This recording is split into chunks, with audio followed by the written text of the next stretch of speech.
Sir एक और बड़ी चीज ये कि अमेरिकन मार्केट्स नीचे जा रहे हैं। कल तो बहुत ही जबरदस्त तरीके से टूटे थे, लेकिन जो बड़ी खबर आई वो सिटी का अपग्रेड था चाइनीज मार्केट के ऊपर। वो कह रहे हैं कि चाइना के जो वैल्यूएशन है वो उनको ठीक लगते हैं। डर्क विलर जो कि city global head of macro research और एंड एसेट एलोकेशन है, उन्होंने डर्क विलर ने ये बोला कि यूएस इक्विटीज की रेटिंग ओवरवेट से घटाकर न्यूट्रल कर रहा है सिटी। और सिटी ने चीन के बाजार की जो रेटिंग है न्यूट्रल से बढ़ाकर ओवरवेट कर दी है। अक्टूबर 2023 से सिटी अमेरिकी शेयर्स पे ओवरवेट था, अब वो ओवरवेट नहीं है। वो बोल रहे हैं कि स्ट्रेच हो गया मामला बहुत ज्यादा। S&P 500 इस साल 4.5% गिरा है, लेकिन अगर आप हांगकांग में लिस्टेड चाइनीज शेयर देखोगे तो वो इस साल 20% चढ़े हैं। और इस बढ़ोतरी के बावजूद उनकी वैल्यूएशन ठीक है। तो चाइना के जो शेयर सस्ते वैल्यूएशन पे उपलब्ध है उसके कारण वो ओवरवेट की रेटिंग दे रहे हैं अब चाइनीज मार्केट में। तो ये सर, ये तो उन्हीं की कंट्री की रेटिंग एजेंसी है। अपनी मार्केट को बताओ कौन डाउनग्रेड कर रहा है। ये अभी करना क्या चाहिए? ये 22,400 जैसे हमारे मार्केट्स हैं, हमारे मार्केट भी तो बिल्कुल ही कॉन्ट्रा ट्रेड हो रहा है ना। अमेरिकन मार्केट्स में डॉलर ट्रम्प की जो टैरिफ पॉलिसीज हैं वो बिल्कुल बैकफायर करती नजर आ रही है क्या? और मैं एग्जांपल दूं, टेस्ला 55% टूटा है हायर लेवल से। हमारा जो टाटा मोटर्स है मेरे ख्याल से फिर भी वो 50% के आसपास ही टूटा होगा।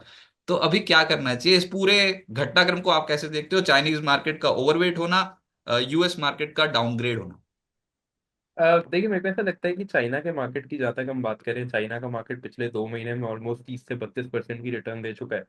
और वही यूएस मार्केट ने भी काफी अच्छा परफॉर्मेंस दिया है, लेकिन ऊपर के लेवल से थोड़ा ओवरबॉट कंडीशंस में यूएस भी चला गया था एक बार।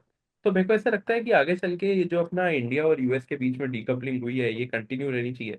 अभी आगे के सेशंस में थोड़ा इंडिया के मार्केट से वापस से थोड़ा पॉजिटिव मोमेंटम होना चाहिए, मेरे को यहाँ पे लगता है।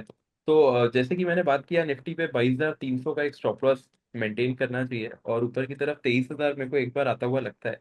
23,000 तक कोई मेजर सेलिंग प्रेशर एक्सपेक्टेड नहीं है, अंटिल 22,300 का लेवल ब्रेक नहीं हो जाता। और जहां तक चाइना की बात करें, चाइना पे जो सिटी का ओवरवेट आया है रेटिंग चाइना के मार्केट के लिए, तो मेरे को लगता है कि चाइना का मार्केट भी आगे चल के अच्छा ही करेगा। पर यूएस में थोड़ा सा यहाँ पे सेलिंग प्रेशर एक्सटेंड होता हुआ देखना चाहिए, क्योंकि ओवरबॉट कंडीशंस में चली गई थी यूएस मार्केट बहुत टाइम के लिए। बैंड बजी पड़ी है। मेजर एवरेजेस के नीचे अमेरिकन मार्केट्स हैं। पता नहीं इनको पता तो होगा ही सर, वैसे डोनाल्ड ट्रंप और एलन मस्क को, कि जो भी हम घोषणाएं कर रहे हैं उससे स्टॉक मार्केट तो गिरेगी। अपना ही शेयर भी गिरेगा, टेस्ला वाला भी। तो उनको पता तो था ही। कल के सत्र में 15% टूट गया था टेस्ला वैसे। बिल्कुल एकदम। तो ये सब कुछ पता था जब वो घोषणाएं कर रहे थे। उनको पता था कि हायर साइड पे प्रॉफिट बुकिंग आनी ही आनी है। तो फिर वही बात है।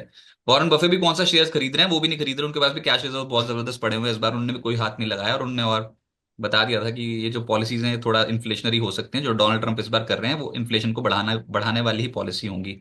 देखते हैं बैकफुट पे आते हैं कि नहीं तो फिर ईगो हर्ट हो जाएगी।